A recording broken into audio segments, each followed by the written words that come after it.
Right now, work at the GM plant in Wentzville on pause. That's because workers for a company responsible for seats in several GM models called Lear are now taking to the picket line, citing safety and procedural issues.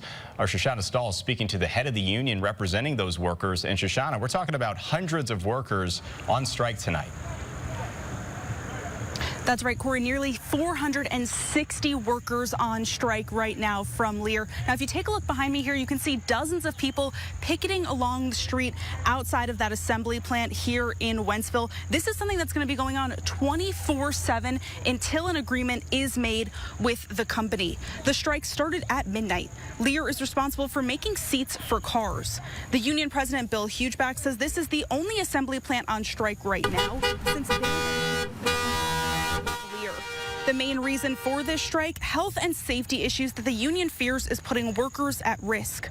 More money, better retirement, and covering some insurance costs are also part of the demands.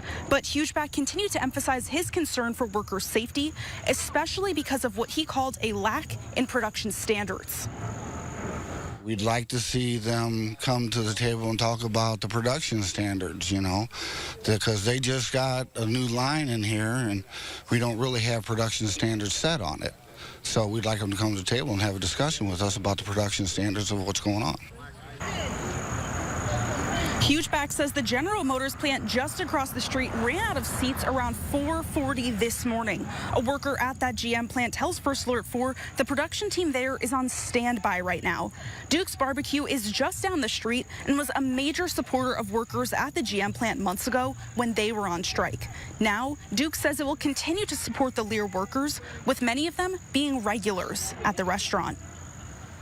A lot of the reason why people move here sometimes because we have those plants like that, so just to hear that they're not operating as they usually do, that's kind of a little worrying. It makes me kind of sad, you know, just because you don't ever want to see someone else having to struggle at their job.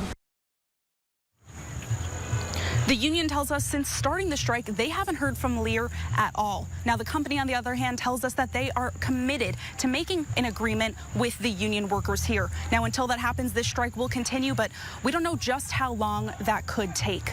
Live in Wentzville, Shoshana Stahl, First Alert 4.